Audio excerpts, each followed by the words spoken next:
No matter how tired you are, even if you're still in delivery pain or extremely feeling sleepy, you must still be very careful with your newborn. In this video, I'll be sharing with you guys mistakes that new parents need to avoid. These mistakes can actually cause defamation in the future. Hey lovers, welcome back to my YouTube channel. The first mistake that you have to avoid is bathing your child wrongly. Why bathing your child? You should know that you are not just bathing the child. One day you will be a grandma or grandpa, so you're also going to bathe your grandchild. Therefore, you should put in your mind that as you're bathing your child, you are also learning how to bathe your grandchild in the future. This is why you have to be very careful when you're taking care of a newborn. Newborns are very fragile. In fact, when you carry them, you feel like, hope this child is not going to break in my hand. Their bones are so tender. Everything about them is so tiny and tender. You have to be very careful with your newborn. The way you massage their body, you make sure you don't massage their bones so they don't have a broken hand. The way you touch their head, the way you even comb their hair. How you handle your newborn really matters. Another mistake you have to avoid is allowing your baby cry for too long before you attend to them. What you don't know is that this can cause them psychological problem in the future. Okay, you too imagine going to a place that you don't know anybody. You can't lift your hand and your leg and nobody is there to help you.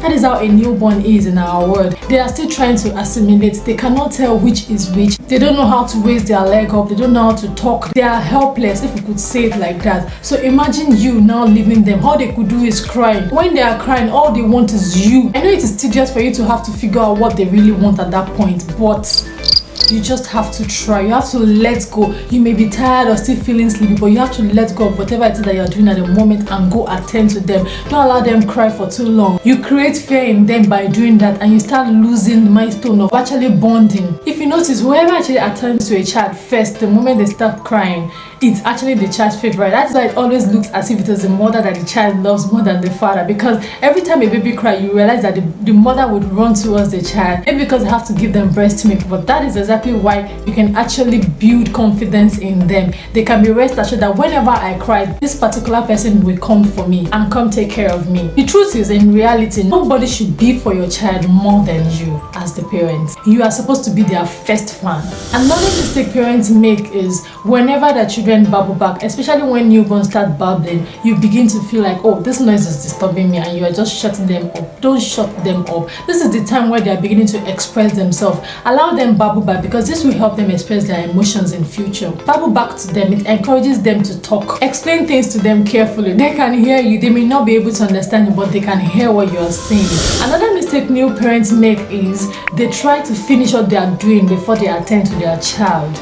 Don't always do that. No matter what you are doing, put that down and attend to that child first. Once that child calls for your attention, once the newborn calls for your attention, leave whatever you're doing and run to them. Don't just say, oh, I'm coming, and you are still doing that thing. You want to finish that thing before you attend to them. That is not fair on the child. You don't know how much the child had to have kept all of those things in before the child decided to start crying. Your child needs all the attention and affection that you can give to them. Give it to them while you can still give it to them. Affection cannot be too much for a newborn, neither can attention be too much for a newborn. Another mistake new parents make is giving them food when they just want to play.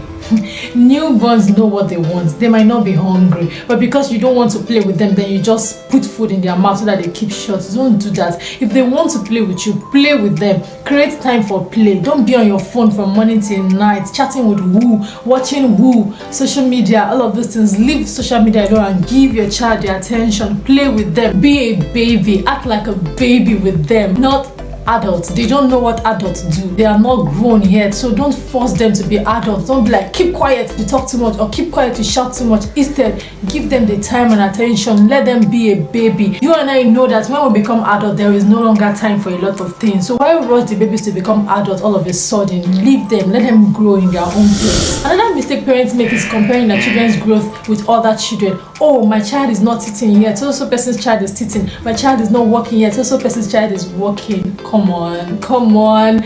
Everybody's time is different and everybody's child is different. Why would you say your child is this and this person's child is not? As long as the child has not passed the age where the child is supposed to actually do that thing, let them grow at their own pace. Don't force other children's growth level on your child. Let them grow at their own level and pace. Don't be a mother or a father that compare child with child. it is wrong. Even for the same siblings, don't say, oh, my first child was able to do this at this age, why are you not doing that? Don't do that. Let every child go on their own. By so doing, you're allowing them have confidence at a younger age, because if you continue that, when they become older, they will develop low self-esteem. I believe that there are still mistakes that new parents make. So my question for you for this week is, what other mistakes do you think new parents make? Let me know in the comment section. For my last word for this week, it is taken from Proverbs 17 verse 6, and it says, children's children are a crown to the aged, and parents are the pride of their children. If you're not subscribed, of course, use the subscribe button and become a lovers family. If you know you learned something from this video, like, comment, and share. I'll see you in my next video. I love you guys. Bye.